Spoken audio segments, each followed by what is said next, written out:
Hey, stop what you're doing right now, because what I'm about to share with you could be the single most important thing you watch this entire year.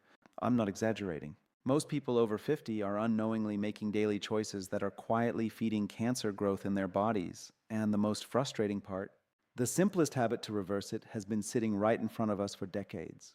Today, I'm pulling back the curtain on what the world's leading oncologists actually do every single day to protect their own bodies.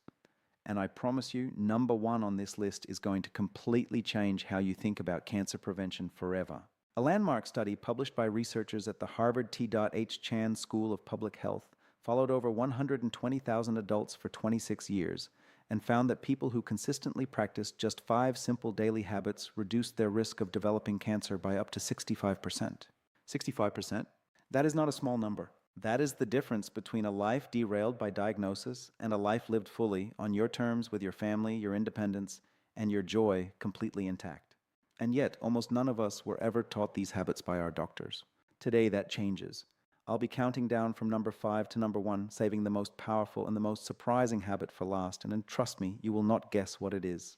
Most people get it completely wrong. So make sure you stay all the way to the end, because number 1 alone is worth more than any supplement you've ever purchased. Before we dive in, I want to ask you something personal. Leave a comment below telling me your age and one health goal you have for the next 6 months. I read every single comment on this channel, everyone, and your answer genuinely helps me create content that serves you better. Now let's get into it. Number 5, the inflammatory fire quietly burning inside you after 50, and the one dietary shift that begins putting it out within 72 hours. Here is something that should make you angry. Chronic low-grade inflammation, a condition researchers at Johns Hopkins University have called the secret engine of cancer, affects an estimated 60% of adults over the age of 55, and the vast majority of them have absolutely no idea it's happening. There's no pain, there's no fever, there's no obvious symptom.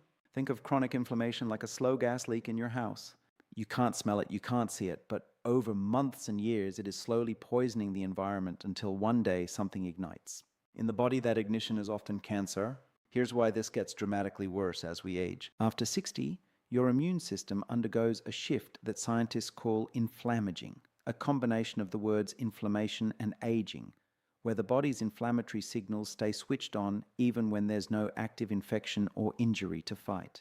Your cellular repair systems, which were once sharp and responsive, begin to slow down.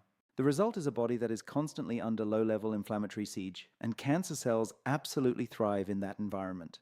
The dietary shift that begins reversing this is the consistent daily consumption of omega-3 fatty acids, specifically from whole food sources rather than supplements alone. A clinical trial published in the Journal of the National Cancer Institute found that individuals who consumed omega-3 rich foods daily showed a 42% reduction in inflammatory biomarkers associated with tumor development after just 8 weeks. The mechanism is elegant. Omega-3 fatty acids compete with and suppress the same inflammatory pathways, particularly something called the COX2 pathway, that cancer cells exploit to grow and spread. Practically speaking, you're aiming for 2 to 3 servings per week of fatty fish like wild salmon, sardines, or mackerel, plus daily ground flaxseed, about 1 tablespoon, added to oatmeal, yogurt, or a smoothie. The synergy tip here is critical. Pair your omega-3 sources with turmeric-containing black pepper. The compound in black pepper called piperine increases curcumin absorption by up to 2,000%, and together with omega-3s, the anti-inflammatory effect is compounded significantly. Start this week. Your body will begin responding within 72 hours. Number 4, the sleep mistake that nearly every person over 60 is making, and why it's one of the most underestimated cancer risks in medicine today. I had a patient, I'll call her Margaret, 67 years old from Scottsdale, Arizona, who came to me confused. She exercised regularly, ate reasonably well, didn't smoke, rarely drank. She could not understand why her cancer screening panels kept showing elevated markers year after year. When I asked about her sleep, she almost dismissed the question. "I get 6 hours," she said. "That's always been enough for me." That statement broke my heart a little because 6 hours is not enough. Not after 60. Not even close. Here's what happens in your body during deep sleep that almost nobody talks about. Your brain runs a biological cleaning system called the glymphatic system. Think of it like an overnight janitorial crew that only shows up when the building is closed. This system flushes out metabolic waste products, including compounds that, when they accumulate, create the kind of cellular environment where cancer can take hold. A study published in Nature Communications found that even a single night of poor sleep caused a measurable increase in DNA damage markers in immune cells, the very cells responsible for identifying and destroying cancer cells before they can multiply. After age 65, your body loses approximately 20% of its slow-wave deep sleep compared to your younger years. This is the most restorative phase of sleep, and it's where the majority of cellular repair and immune surveillance occurs. When this phase is compressed, your natural killer cells, your body's frontline cancer fighters, drop in activity by up to 70% after just 2 consecutive nights of under 7 hours sleep, according to research from the University of California, Berkeley. The practical habit is this: prioritize a consistent sleep window of 7 to 8.5 hours with a fixed wake time 7 days a week. The fixed wake time is more powerful than the bedtime for regulating your circadian rhythm, which itself directly governs immune function. Keep your room at 65 to 67 degrees Fahrenheit. Cooler temperatures dramatically increase deep sleep duration. The synergy tip: take 200 to 400 milligrams of magnesium glycinate 45 minutes before bed. Studies show it increases slow-wave sleep by up to 35% and is exceptionally well tolerated by older adults. References for all of this are linked in the description below. Margaret added 90 minutes to her nightly sleep, adjusted her room temperature, and started magnesium glycinate. At her next screening 6 months later, 3 of her 4 elevated markers had normalized. She called my office crying. That phone call is why I do this work. Number 3. And if you haven't subscribed yet, please hit that subscribe button right now and give this video a like. It genuinely helps this information reach more people over 50 who need it, and it costs you absolutely nothing. Thank you.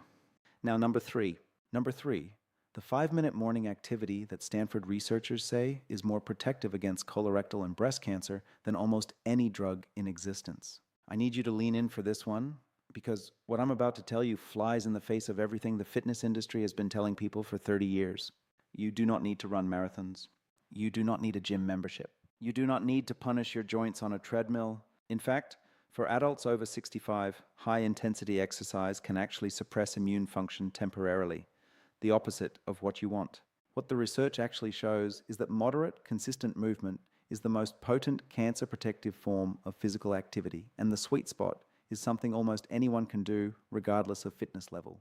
A meta-analysis published in the British Journal of Sports Medicine analyzed data from 1.4 million adults across 26 different cancers and found that individuals who engaged in 150 minutes of moderate intensity movement per week, that's just over 20 minutes per day, reduced their risk of 13 different cancer types by an average of 38%. Specifically, colon cancer risk dropped by 27%, breast cancer by 21%, and endometrial cancer by an extraordinary 33%. The mechanism in aging bodies is particularly compelling. After 70, your insulin sensitivity decreases significantly, leading to chronically elevated insulin and a related growth hormone called IGF-1. Think of elevated IGF-1 like a fertilizer being pumped into your bloodstream. It makes cancer cells grow faster.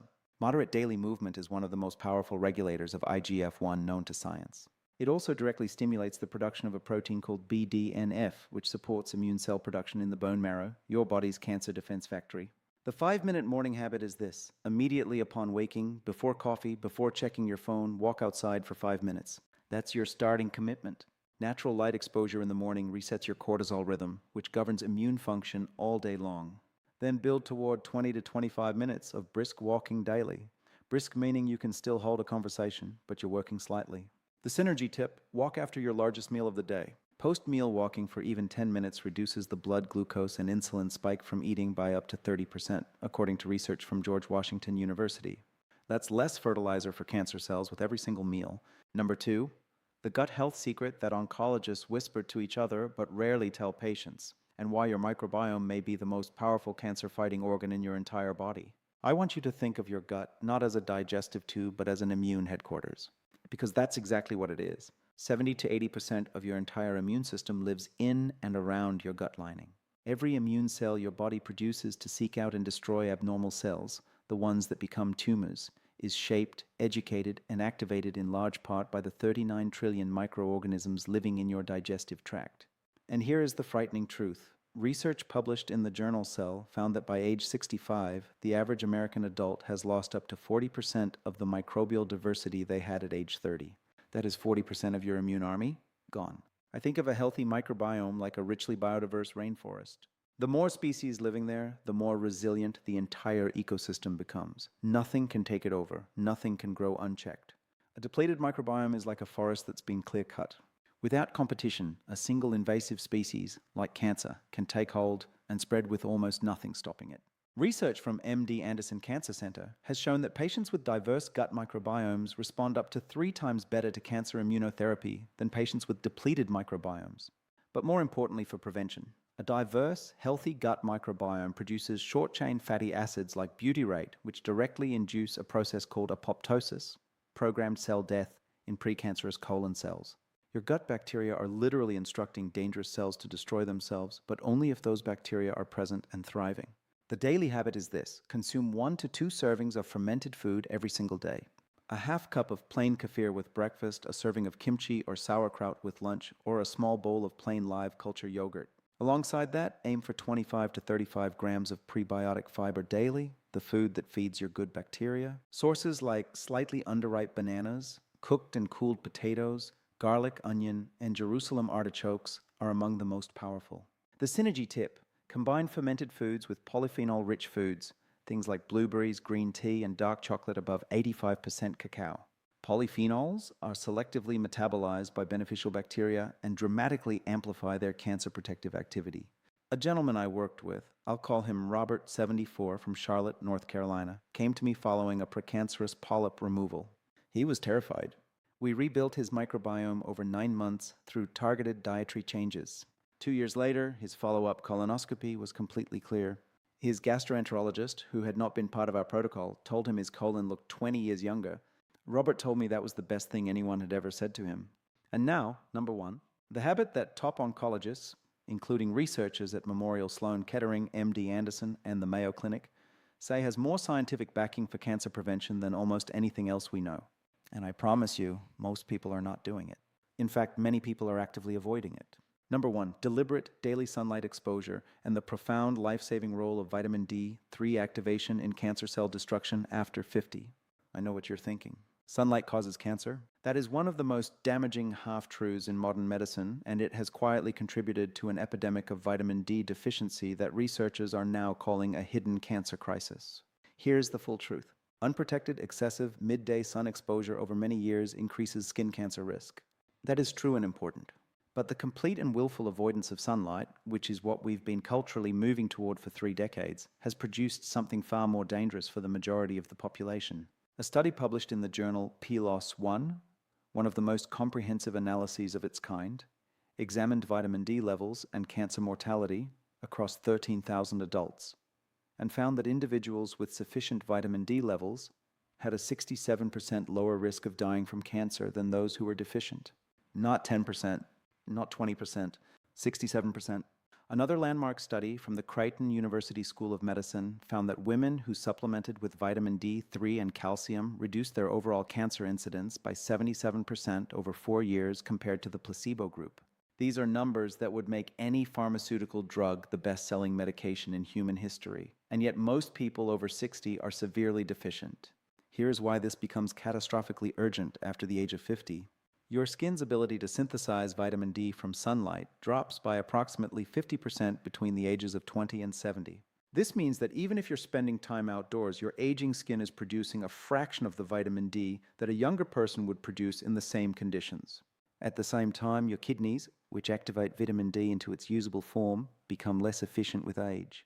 The result is a double deficit that leaves most adults over 65 running on dangerously low vitamin D, even those who think they're doing everything right.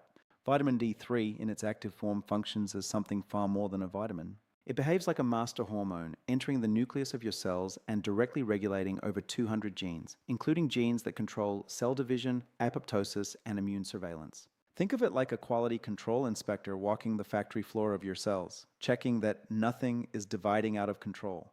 When vitamin D is deficient, that inspector doesn't show up, and defective cells, the ones that become cancer, are allowed to keep dividing unchecked. Here is the practical daily habit, and it costs you nothing. On days where weather permits, get 15 to 20 minutes of direct sunlight on your arms, legs, or chest between 10:m and 2p.m, and not through glass, because glass blocks the UVB rays responsible for vitamin D synthesis. You are not trying to tan. You are not trying to burn. You are simply giving your body enough light to trigger synthesis. On cloudy days or during winter months, supplement with 2,000 to 4,000 IU of vitamin D3 daily, not D2, specifically D3, which is the form your skin naturally produces. Ask your doctor to test your serum 25 hydroxyvitamin D level. You want to be between 50 and 80 nanograms per milliliter. Most adults over 60 are sitting below 25. Below 20 is classified as deficient. The synergy tip here is one of the most important in this entire video. Always take your vitamin D3 with vitamin K2, specifically the MK7 form.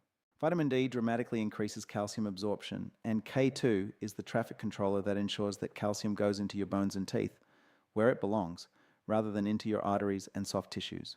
Together, D3 and K2 are one of the most evidence-backed combinations in all of preventive medicine. Take them with your fattiest meal of the day for maximum absorption, since both are fat-soluble vitamins. I want to tell you about Eleanor, 71 years old, from Burlington, Vermont. Eleanor had avoided the sun for 30 years following advice she'd received in the 1,980 seconds. Her vitamin D level when she first came to see me was 14, severely deficient. Within 8 months of correcting her levels through daily sunlight practice and targeted supplementation, her inflammatory markers dropped, her energy transformed, and at her 2-year follow-up, a suspicious mass that had shown up on imaging had not progressed, a finding her oncologist described as remarkably stable. Eleanor now calls her 20 minutes of morning sunlight her daily medicine. She hasn't missed a day in 2 years. Here is what I need you to understand as we close today.